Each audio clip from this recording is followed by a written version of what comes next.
পরোটা যখন ভালো লাগবে না নিরামিষ দিনে এই টিফিনটি ট্রাই করতে পারো। যেমনই নরম হয় তেমনই পুড়ে ঠাসা, চায়ের সঙ্গেই কিন্তু খাওয়া হয়ে যাবে। নমস্কার বন্ধুরা, কাজল ভিলেজ কিচেনে সকলকে স্বাগত জানাই। রোজকার মতো আজও রান্নাঘরে চলে এলাম।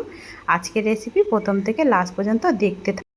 আমি নিয়েছি 1 বাটি ময়দা। তোমরা চাইলে কিন্তু এই টিফিনের জন্য আটা ময়দা অথবা যে কোনো একরকম দিয়ে করে নিতে পারো।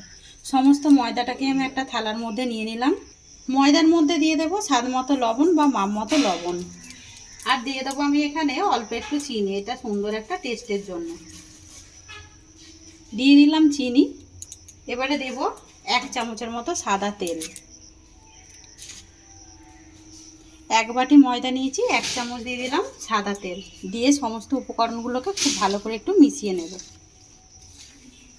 সমস্ত উপকরণগুলোকে মিশিয়ে নিলাম। নিরামিষ দিনে কিন্তু এই টিফিনটা খেতে দারুণ লাগবে। এবারে অল্প অল্প করে ঠান্ডা জল দেব, দিয়ে এবারে যেরকম আমরা ঠিক আটা ময়দা মেখে থাকি ওইভাবেই একটু মেখে নিতে হবে। ময়দাটাকে খুব ভালো করে আমি এইভাবে একটু নরম করে মাখিয়ে নিয়েছি। এবারে এটাকে ঢাকা দিয়ে এখন রেখে দেব। অপরদিকে গ্যাস অন করে একটা কড়া গরম হতে বসিয়েছি। কড়ার মধ্যে দিয়ে দেব 2 চামচের মতো সাদা তেল। তেলটা এখানে যখন গরম হয়ে যাবে দিয়ে দেব গোটা জিরে ফোড়নের জন্য। দিয়ে দিলাম গোটা জিরে। ফোড়নটা যখন বেশ হালকা একটু ভাজা হয়ে যাবে দিয়ে দেবো এখানে গ্রেট করে নেওয়া আদা।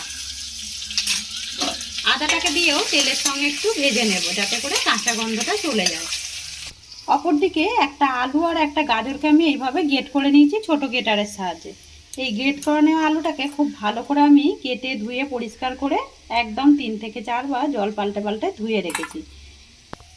অপরদিকে যখন ফোড়নটা ভালোভাবে ভাজা হয়ে যাবে তখন আমি এই কেটে নেওয়া আলু আর গাজরটা দিয়ে দেব।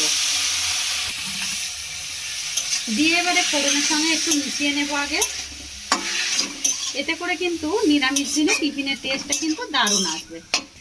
সমস্ত উপকরণগুলোকে মশলার সঙ্গে খুব ভালো করে মিশিয়ে নিলাম। এবার আমি দিয়ে দেবো এখনই স্বাদ মতো লবণ বা মাপ মতো লবণ, এতে করে সবজিগুলো একেবারে নরম হয়ে যাবে। দিয়ে দিলাম স্বাদ মতো লবণ বা মাপ মতো লবণ। আর এই ফাঁকেই দিয়ে দেবো এখানে 2টো কাঁচা লঙ্কাকে আগে থেকে কুচিয়ে রেখেছি। আগে দিলে পরে কাঁচা লঙ্কাটা কিন্তু পুড়ে যেত, এর টেস্টটা একদম আসতো না। একটু এরকম সবজির মধ্যে দিয়ে দিলে খেতে কিন্তু ভালো লাগবে। সমস্ত উপকরণগুলোকে আগে একটু মিশিয়ে নিলাম। এবারে একে একে কিছু উপকরণের মধ্যে দিয়ে দেব। সুন্দর একটা রঙের জন্য দিয়ে দেব সামান্য একটু হলুদ গুঁড়ো বা মাপ মতো হলুদ গুঁড়ো। আর দিয়ে দেবো এই ফাঁকেই একটু জিরে গুঁড়ো, অল্প একটু দেব ঝাল লঙ্কার গুঁড়ো।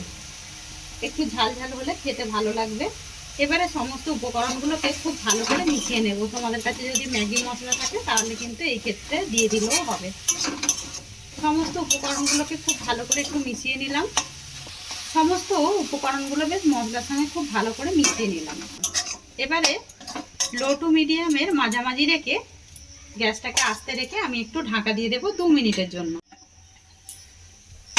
খুব ভালো করে নাড়াচাড়া করে আমি সবজিগুলোকে একদম রান্না করে নিয়েছি। কতটা সুন্দর হয়েছে দেখতে দেখুন।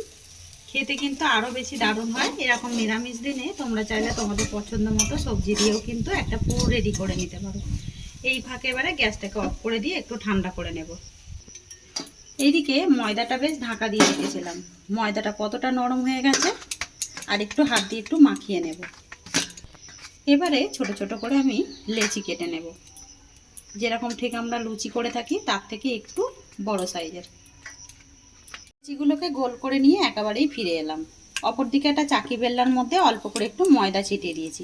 ময়দা দিয়েই বেলার চেষ্টা করবে, তাহলে কিন্তু বেশ তেলটা কিন্তু কম লাগে এতে করে। আর যদি আটা দিয়ে বেলো সেই ক্ষেত্রে কিন্তু তেলটা একটু বেশি টানে। এদিকে সুন্দর করে কথা বলতে বলতে একটা রুটির মতো করে বেলে নিয়েছি। পাতলাটা ঠিক এরকমই রাখতে হবে।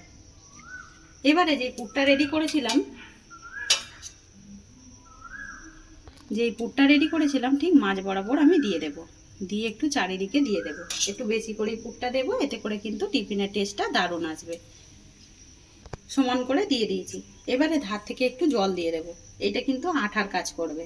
এতে করে টিফিনগুলো যখন রেডি করবেন কিন্তু একেবারে খুলে যাবে না। এবারে এইদিকে ধরে এর ওপর থেকে মুড়ে দেব। আবার আমি এখান থেকে ধরে এইভাবে মুড়ে দেব। এখনই দেখতে পাচ্ছ কত সুন্দরভাবে কিন্তু টিফিনটা লেগে যাচ্ছে। আবার আমি এর ওপর থেকে একটু জল দিয়ে দেব।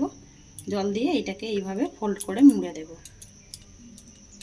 এখানে কিন্তু একটা টিফিন একেবারে রেডি হয়ে গেছে। চাইলে তোমরা এগুলোকে একটু বড় সাইজের করে বেলে নিতে পারো। হাত দিয়ে একটু এইভাবে প্রেস করলে কিন্তু সুন্দরভাবে টিফিনটা রেডি হয়ে যায়। দেখতেই পাচ্ছ কত সুন্দর দেখতে লাগছে।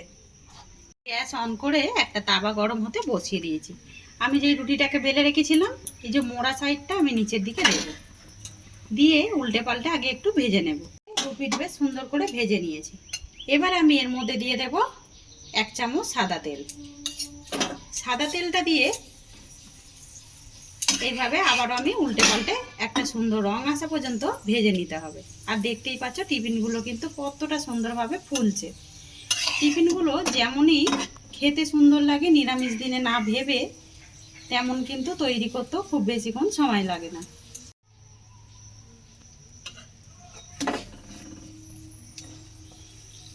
এদিকে সুন্দর করে একটা একদম টিফিন রেডি করে নিলাম। দেখতে কতটা সুন্দর লাগছে দেখুন। সমস্ত টিফিনগুলোকেই একইভাবে ভেজে নেবো। এইদিকে আমি আরও একটা রেডি করে নিয়েছি, এটাও তাওয়ার মধ্যে ওই একইভাবে দিয়ে দেবো। সমস্ত টিফিনগুলোকেই আমি সুন্দর করে এইভাবে একদম ভেজে নিয়েছি। এবার একটা প্লেটের মধ্যে নামিয়ে নেব।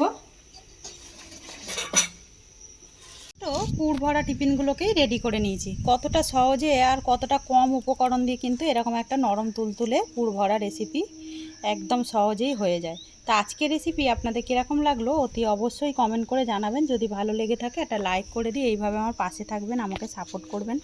আমার এরকম নিত্য নতুন রান্নার জন্য পাশে থাকা বেল আইকনটি প্রেস করবেন। সবাই ভালো থাকবেন, সুস্থ থাকবেন। ধন্যবাদ। আবারও কোনো নতুন রেসিপি নিয়ে ফিরে আসবো। আজকের মতো এই পর্যন্ত।